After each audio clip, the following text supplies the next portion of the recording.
Welcome to Creating a Disruption, the podcast that focuses on ways to disrupt the traditional classroom by using engaging teaching and learning strategies. I am Brian Hall, Associate Professor of English and Coordinator of Studio 101 on the Metro campus of Cuyahoga Community College. And with me is our co-host, Kara DePaul, Director of Academic Professional Development. Today's guest is Daniel Levin, Associate Professor of Visual Communication, Design, and Photography.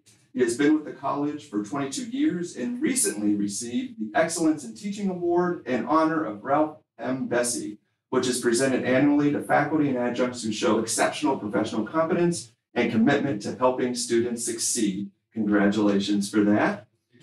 So we are going to start out with, because in addition to teaching, you are still creating your own projects. So how does being a working artist help to inform your teaching? Well, I'm constantly challenging my students, just as we all are. And it only seems fair. I challenge myself instead of just pointing. You do this. For me, it's very fulfilling. And I think I'm a better teacher because I'm not feeling that I'm stuck in the four walls, only teaching. So much of our classes end with projects that are in a 4-hour time. And while I enjoy giving that feedback, and I love students giving feedback to each other, and it creates this wonderful conversation, I would like to make work that maybe people respond to as well. I think it makes me a better teacher. Can you maybe explain to us a little bit about some of the projects that you're working on personally? Mm-hmm. Yeah, so I have a book that came out last year in November, and it, modestly say, it won the Independent Publishers National Book Award for History this year. And it's about violins that survived the Holocaust, even though the owners did not. And it's about the luthier who had this epiphany to restore these violins that have been oddly stigmatized because even though they saved all these lives and brought people hope because they could be escapists for a few minutes, they could hear the music when they get out of the camps. They were stigmatized after the war and no one wanted them. So this man, Amnon Weinstein, was decided that he would break all the rules of a curator of a museum of artifacts and do more than clean them up and put them on display, but make them into being the best sounding instruments possible. And they were performed on around the world. Tomorrow I'm flying to New Jersey to speak, actually Long Island, to speak to a large group there about this. And in 2 weeks, I'm going to Sarasota along with a man named Lee Ashkenazi, who's a violinist. And I'm going to be talking, and he's going to be performing regarding this as well. In January, the exhibition that is the sister to the book is going to open in New York on Fifth Avenue, January, February, March, and then it's going to Memphis. And then at the end of the year, it's going to Pittsburgh for the 5th anniversary of the Tree of Life massacre, unfortunately. And then separately, I'm doing a project lately. It's very different. This project that I just described, it took me 4 months to write it during the first year of COVID on my front porch. Unfortunately, I had a bit of a depression during that time because I don't do well, I found, when I'm not around people. So in spite of that, I write the book. But that took 4 days to shoot when I was in Tel Aviv after I received a grant. And there's 72 photos in the book, and a few less in the exhibition.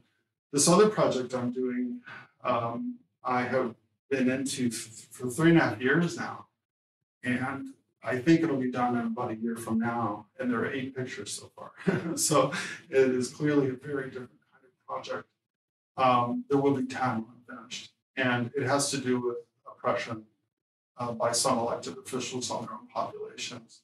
It's called Kindness Repeated, because I would like people to leave the exhibition when it eventually travels and ask themselves, where was the kindness?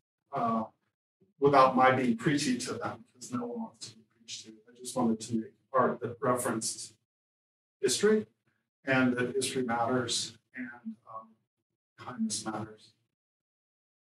Those are two projects. When you talk to your class about different projects, do you bring up the projects that you have done, and do you talk to your process with them?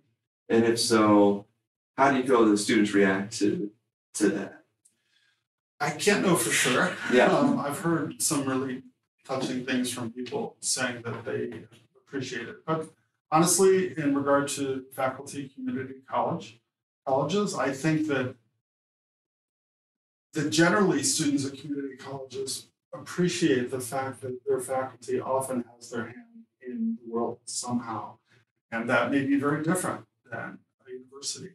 So in some ways, I'm just like everybody else. In regard to my discipline and my projects and my students, I'm about to give a final portfolio assignment in 2 of my classes. It's a very long project, extended project that has to do with a series of photographs, sequencing the photographs. What do you include? What don't you include? What is the order? Where does the artist statement? What should that address? And so on.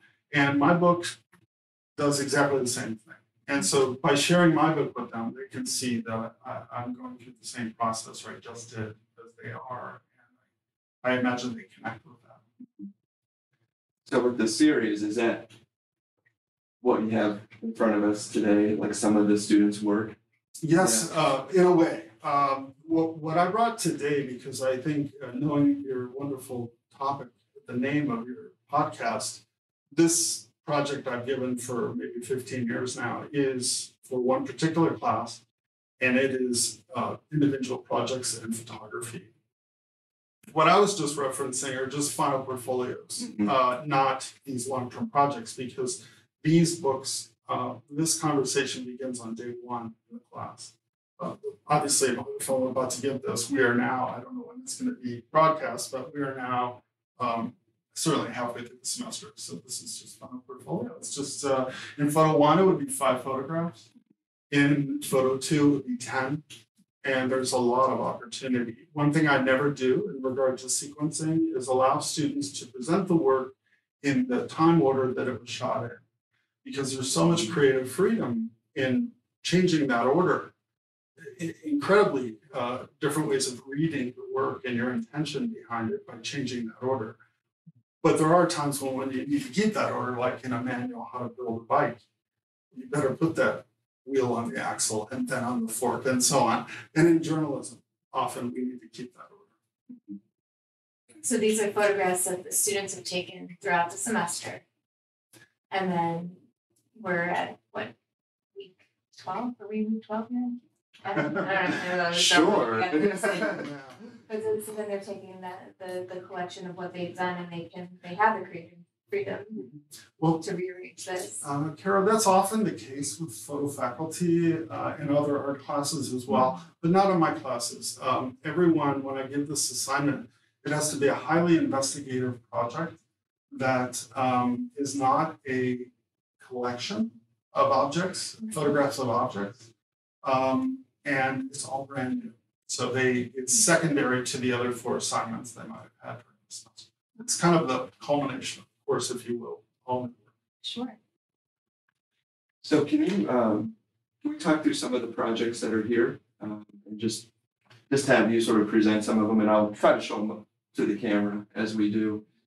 Just sort of talk through so the purpose of these particular projects, what you hope students get out of it, how you feel when they present it to you, or even when you present it to them. Because I think you mentioned by the end of the semester, do they get the book? It comes in their mailbox at their house. Okay, wonderful. And I'm sure you probably have people who write you emails and saying that they received it and stuff like that. Actually, it arrives at their home. I time it in the syllabus so that it arrives 3 weeks from finals week. And then that leaves time for the printer to delay and FedEx to miss the drop off. And then it must be at the final critique. Well done. And sometimes I ask people to bring one guest with them in some way or connected to the project. For the Mendel students who made these books, never even taking a photo class before, so you have to teach them all about photography as well as sociology and book design and so on. I lost my train of thought. Guys, I just had brain surgery, so I really did. Anyhow, I'm sorry. Oh, saying. So with these particular projects, can you sort of talk about maybe, I don't know if this is one that you can start with? I would love to talk about this one. It's a little heavy, so maybe we'll wait just a minute on this. Okay. As an example, I'll share this one. I've had faculty at Tri-C take my class many times. There are a couple examples of that here. And this is one, Robin White. She actually went through the whole program. She received a degree in photography on top of her master's in probably sociology. But I just love this book because it's very timely. It's very appropriate for our times. It's called Gender Continuum. And the tattoo on this person represents really perfectly what this entire book is about. It's very simple in that there's always body text, there's always a foreword by an expert in the field. And those experts are incredible because they have no connection to our students. They don't get any money, but the student has to go out to someone, possibly nationally, and get them to write the foreword, and the student writes the introduction. But the idea behind this book is, what is one's gender identity, which has nothing to do with sexual preference of who they're attracted to. And it's serious and it's humorous. And what Robin decided to do was begin, literally, as the title suggests, continuum. Where are you on the continuum? And so she created this kind of grid, if you will, and you're supposed to mark where you are on the continuum from entirely feminine to entirely masculine. Actually, it starts with masculine. And this is a colleague of ours who has his handwriting there, right? And that has a lot to do with identity. That's just one little visual cue. But I'll read this one. I just pulled it out at random.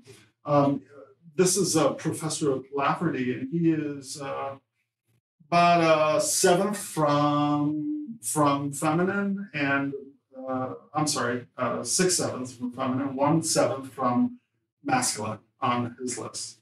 And the question that Robin posed to everyone was, what do you feel like is the best place for you on the continuum? What are your most prominent masculine and feminine qualities? And he writes, in very messy writing, I have a beard, period. Very infamous beard, okay. Yeah, yes, he does. Easily identifiable. Yes. Obviously, I read as masculine.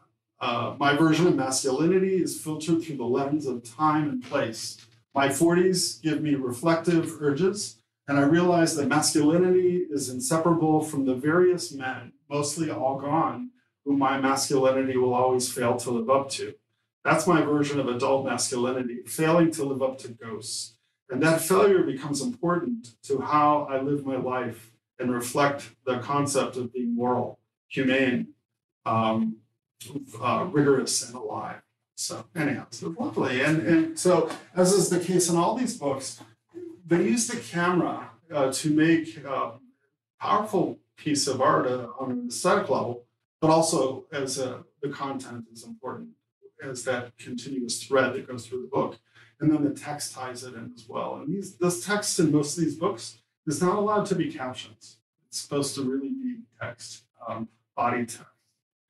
There's also, beside the front matter, there's back matter, which is an acknowledgments page and a page of a bio and bio portrait, author portrait. And they really must look like they come from a Barnes & Noble, including the spine and the back cover, which in this case is black.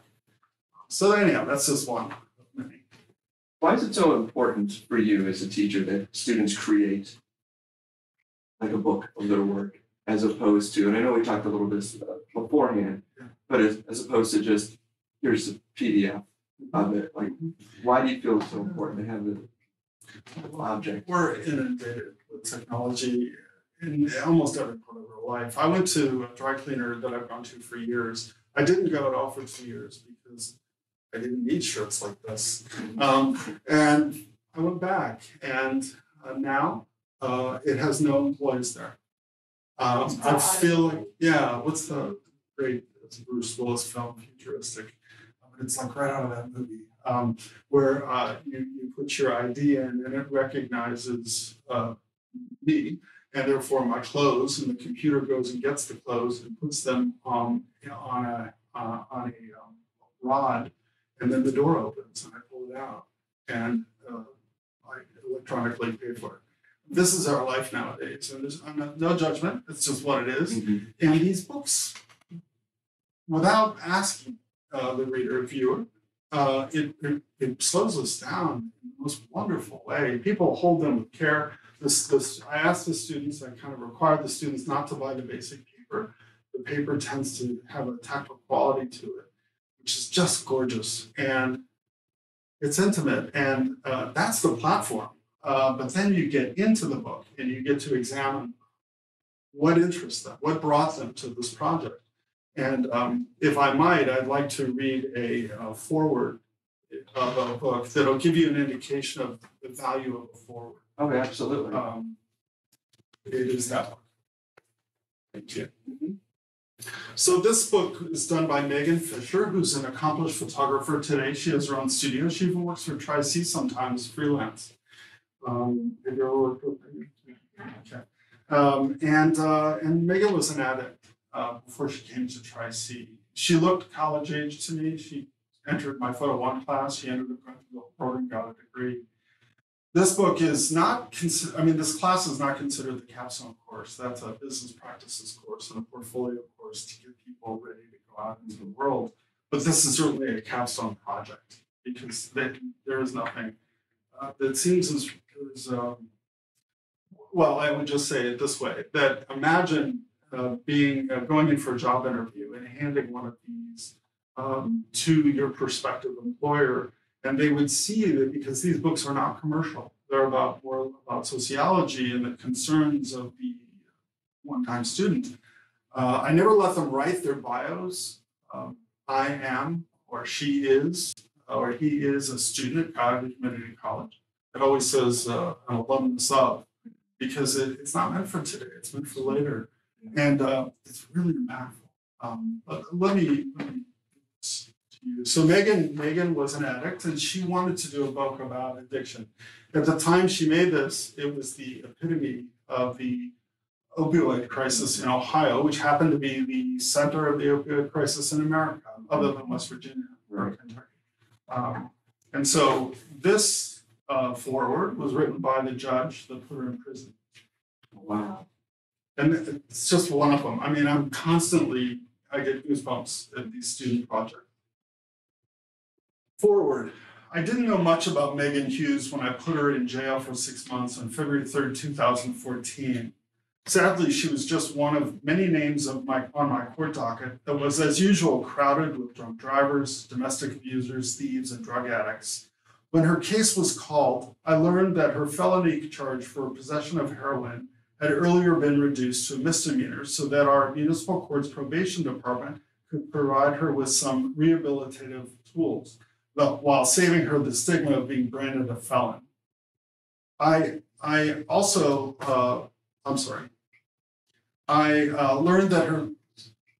learned that her 6-month jail sentence was suspended under the condition that she completed an inpatient treatment program.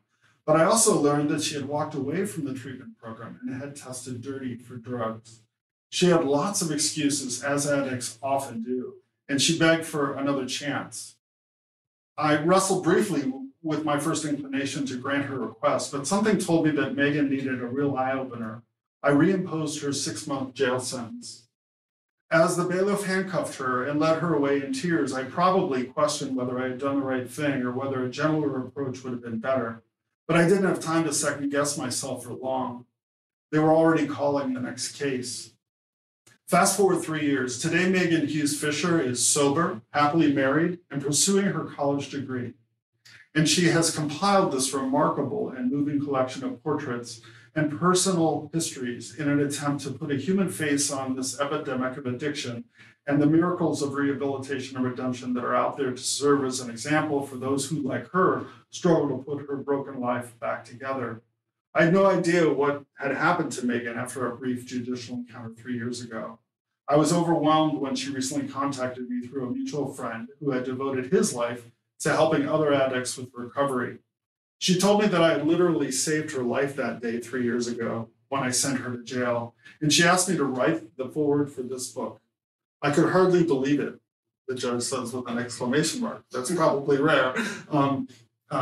It is so easy for judges to get discouraged and hardened by the aimlessness and the recidivism that they confront every day. They overlook such amazing success stories that are out there. And Megan's story is about as good as it gets.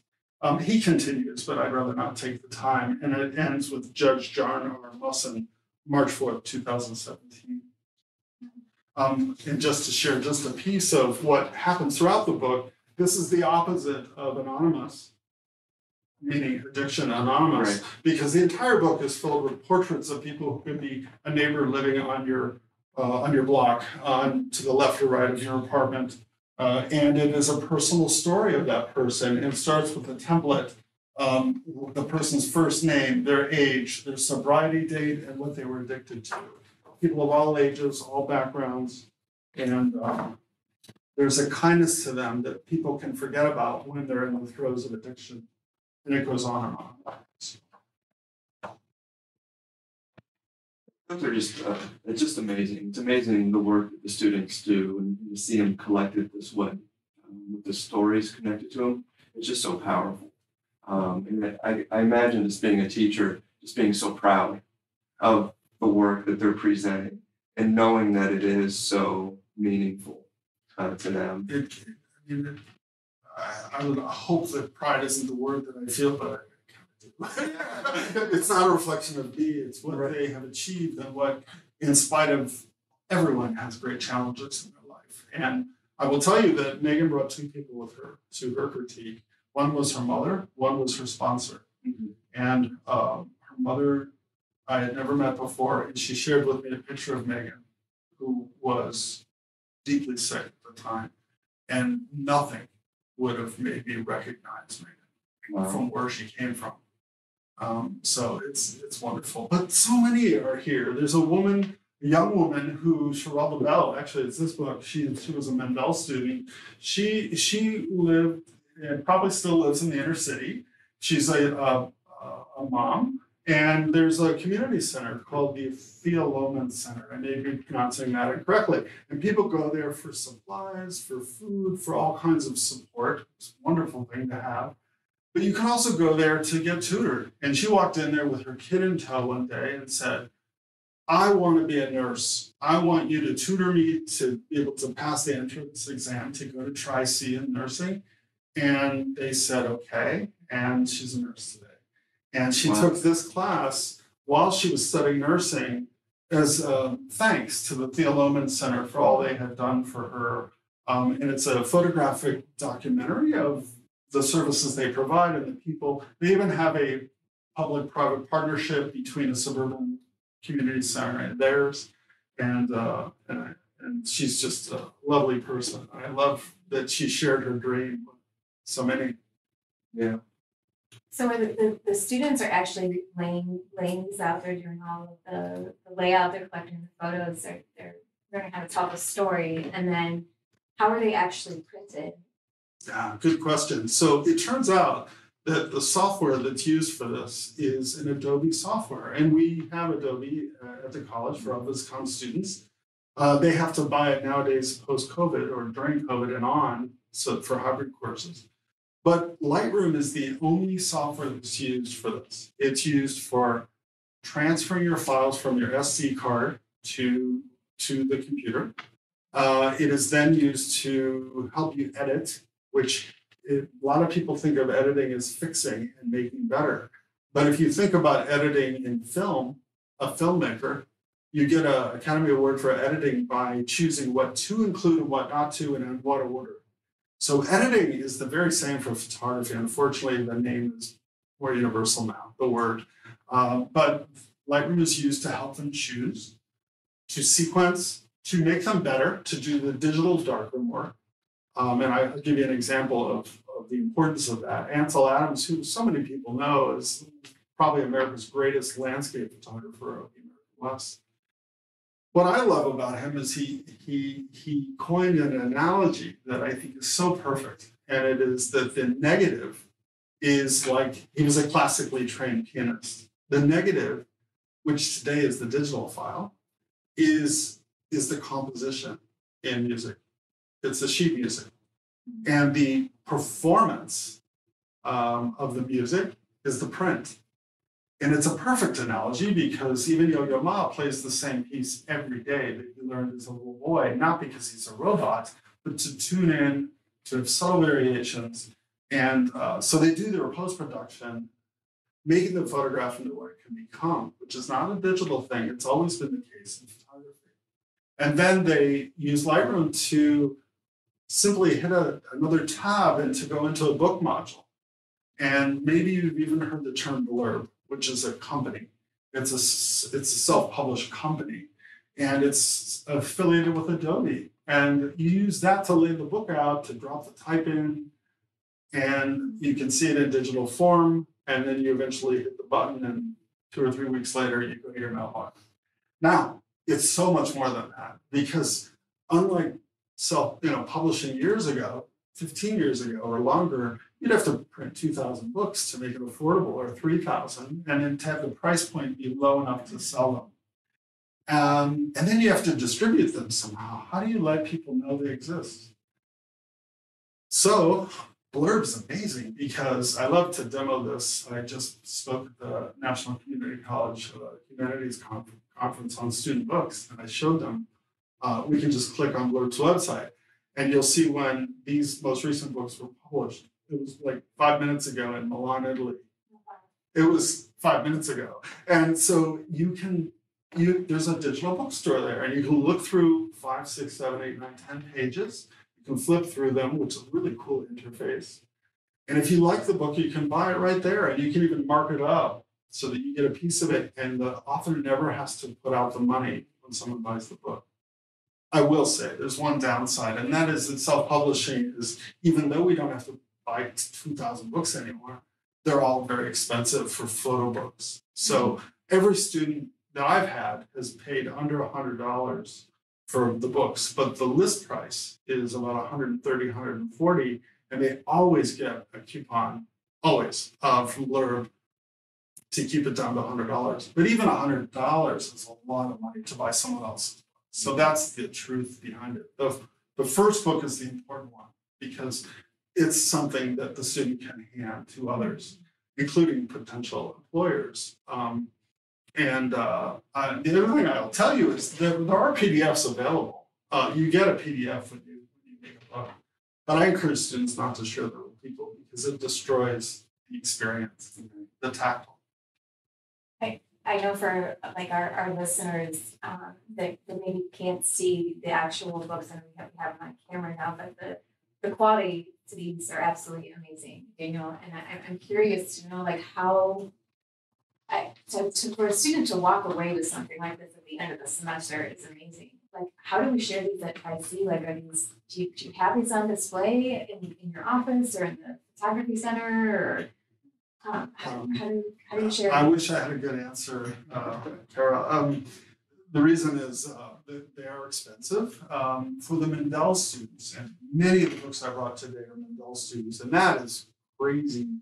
And what an achievement, because these students went through the semester without even knowing how to use a camera, 35mm camera. I have a whole class for that. And we don't get into bookmaking in that class, and somehow we squeeze it all in. And so Mendel, for that one cohort, and I'm going to be doing another class hopefully next year for the new cohort, they bought a matching book to create a library for the Mendel Center so that there is this archive. I am happy to say, but it's painful for me to do, that I've bought a number of books on my own of students. I just can't help it. And yet I've hardly scratched the surface of the books I'd like to have. Because for me, if I go through the student, it'll be about $100 a book. If I buy it on my own, like I would if I was in Chicago buying a Tri-C student book, it would be about $130. So I wish, I will say this, that East was kind enough to, when budgets were a little better, to buy some student books for the library. Which was So great. they are at the Eastern Campus Just, Library? I'm sorry, I didn't mean to. Sorry, guys at West. It's the Western Library. I teach at both places. But so I want to give them credit. But it was only one semester's worth of student books. But I do hope, because now I think there are, I forget the number, but it's like 250 books in my 22 years. Well, I've been teaching this about 15 years. Yeah, a lot of books. I can even imagine just being a teacher and pulling these out, going, oh, I remember this student, like for you. Like it's just like a nice sort of walk down memory lane sometimes, because you probably remember a lot of the work that went into it and then see the finished product.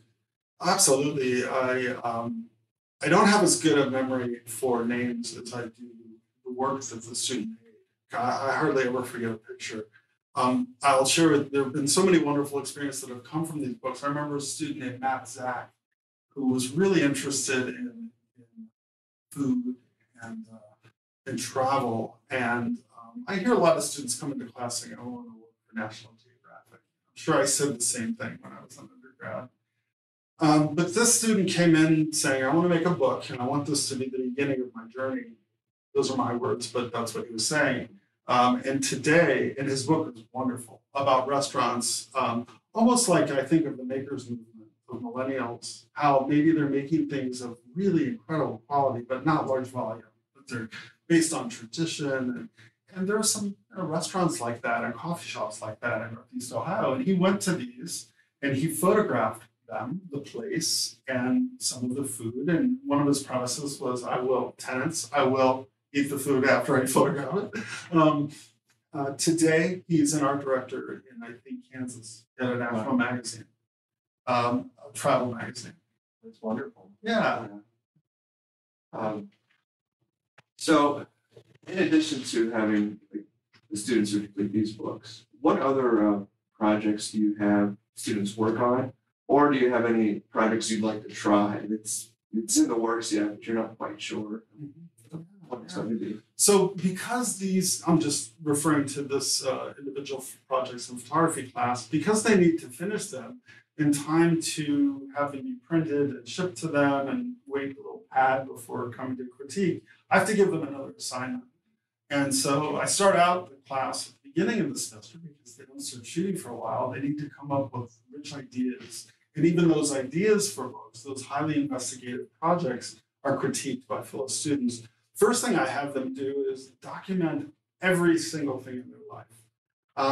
I had this assignment as an undergrad, and I come from the film days, the ancient film days from the last century. For a semester, we could not be seen without our camera in Rochester.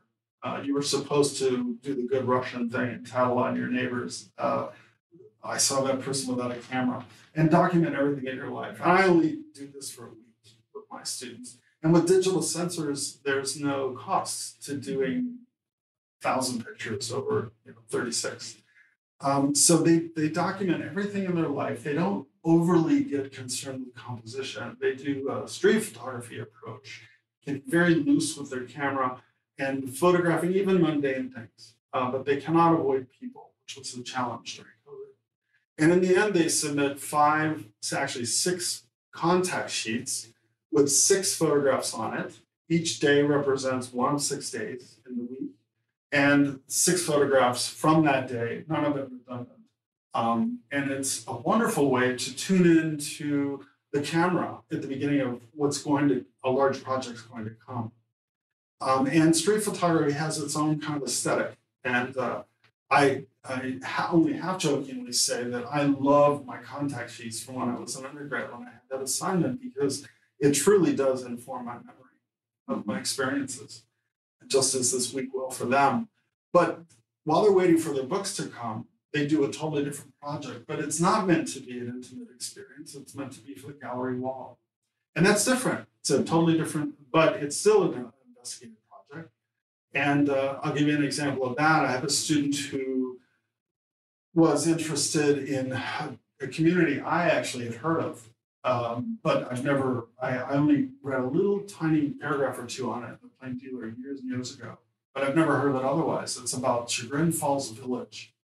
And I thought, well, I know that. I mean, it's beautiful. It's a great place to go for ice cream. That's not it at all. It's a community adjacent to Chagrin Falls, and it was built entirely to support the service industry for Chagrin Falls residents. It was entirely a Black community. To this day, it's almost all Black. The homes are still there. And it's incredible that such a thing could exist in my community without my knowing about it. It being so old, my great-great-grandfather fought in the Civil War. This is Ohio. How could this be down the road from me?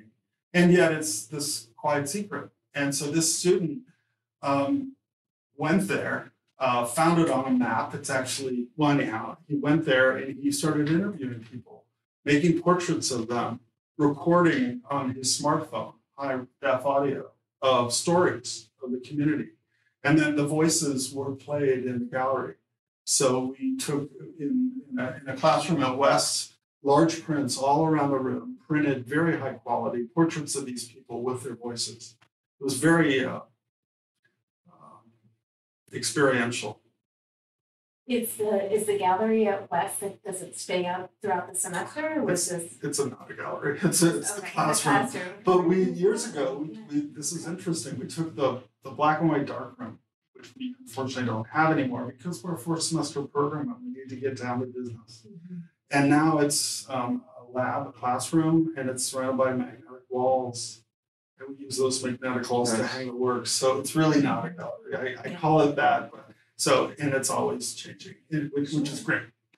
Sure. And you're teaching those students how to create that effect and to create the gallery and work within the space of confines. That's important. Exactly. If you have a column in the way, maybe that will affect the way the room is designed may affect the way it's hung.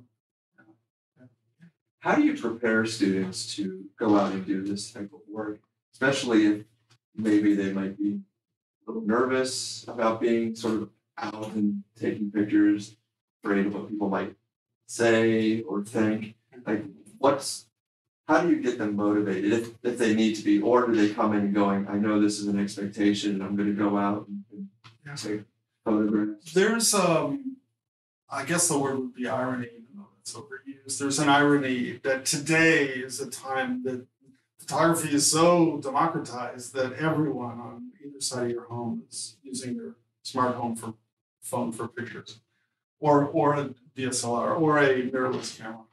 And yet there is a hyper awareness of when a camera is out, and a almost defensiveness that people feel when the camera is out. So that really interferes with sometimes with students walking in the room and knowing they're going to have to address people. Sometimes introducing themselves first, sometimes not by design. And what I try to instill in them is this is where photography comes from. There's this great tradition and a great license to be able to walk into other people's lives and be part of their lives, that we belong there. We are not being intrusive. We are not paparazzi. We have nothing to apologize for. If anything, if you allow yourself to believe in it, you're almost invisible. You have a force field and you can just work. Aside from when there's a portrait, eyes to the lens, and there's that intimacy, that connection. So I need to almost give them a pep talk. And then if a student doesn't take the baton, I actually really challenge them and ask them why they're in the field, because this is what we do. Now, there is tabletop photography. There are kinds of photographers that genres of photography where you're not approaching people, but we're usually asking for access to places. You have to approach people for that. For these books, every single day in the semester after their project has been approved, they give a pitch, an elevator pitch to the class, as if the class is someone you're approaching to get access to a place or person. And it needs to be concise and passionate and confident and friendly and not miss the important pieces. And that is fascinating because people are equally uncomfortable with that, even though that's what we do. I spent this weekend again, my phone camera, the memory was full, like 128 gigs on my phone. I had that many pictures and videos that I couldn't take anymore. Like, it was really like disheartening to me. And you're out and you capture these moments, or you want to capture these moments of beauty or of joy or fun with people that you love or whatever. And I couldn't do it, and I felt like my wings were clipped. So I spent some time and I printed off several pictures and I put them together in a little Dollar Tree flip book, right? And trying to tell the story of the summer that I had with some pretty special friends and everything, and just seeing these books on the table here and seeing how you teach students to walk. You teach them the art of storytelling. You teach them the art of using both the words and the images. It's really inspiring and makes me want to become like Robin White and take one of your classes. But I'm also curious, like, how do you collaborate with other faculty, or whether they're photography or other creative arts faculty, or even across disciplines?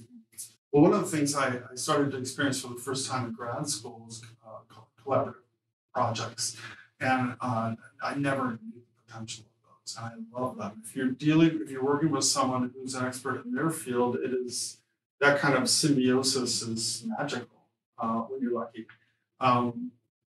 It is like I'm actually presenting a proposal to present at the National League of Innovation Conference on these student books.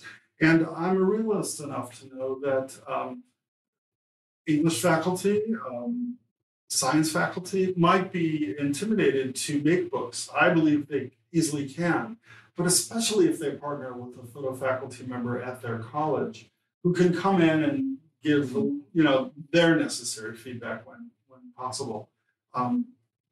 That makes this universal. It's still universal in my classroom, but I think it could be universal anywhere. I don't know if that's the answer to the question, but collaboration is just wonderful. Well, I hope your proposal gets accepted. I think they're due today for the. They are. You know what I'm doing. Yeah. After this, I'm editing. Yeah, there you go. Thank you, Carol. Thanks, Mom.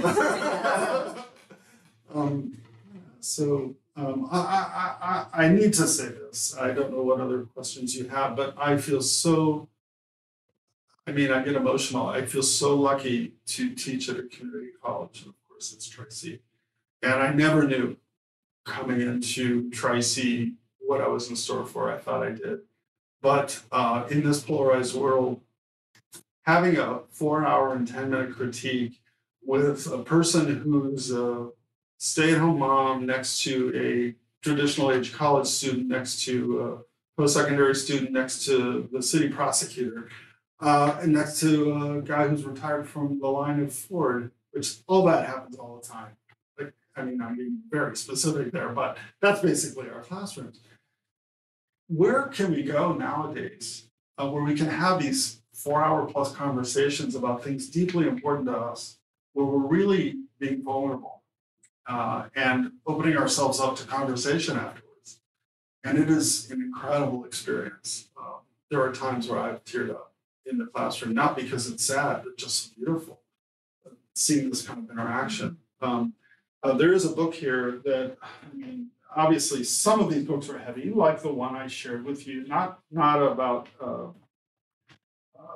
how one sees one's gender, their identity, but, here it is. So both of those. But some of these books are heavy. And this one was done by, no kidding, wonderful young man, but his name is Lord Paris France. And lived in the inner city. And this is a book about his life in his neighborhood. And by the time this book came out, I'll show you a portrait.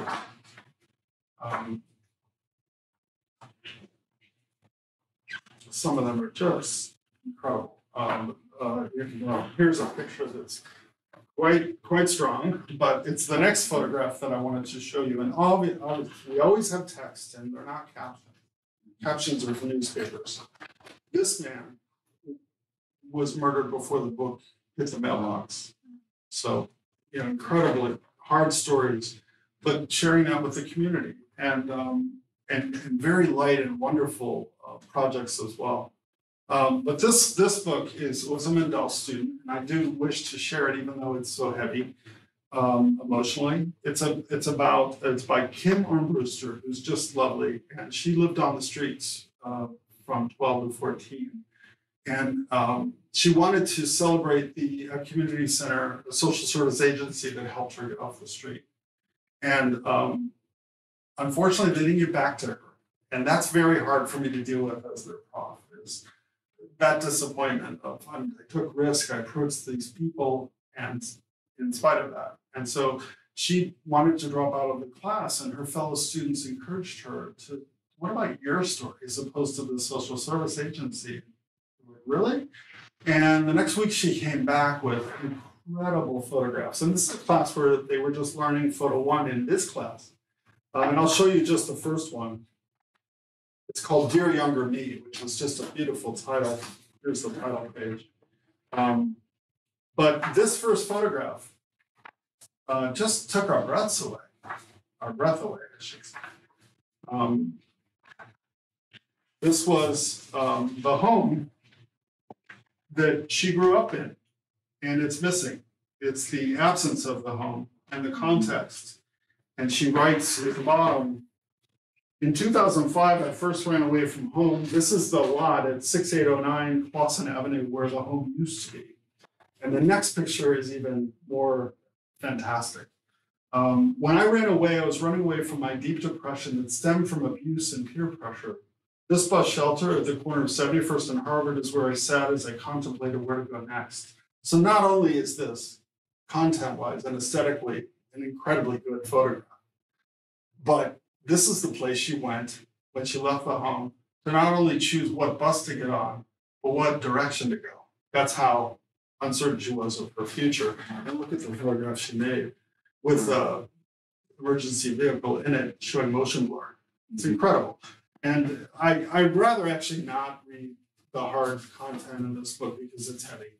But I do want to share with you, and there are scanned photographs in here of when she unfortunately was pregnant and was forced to give up her baby, and the tag from when she was in the hospital for that. But I want to share with you her portrait because I've never photographed anyone before for their book. And I asked her if she would mind if I made her portrait because we were also moved by her achievements and what she put through. So that's Kim.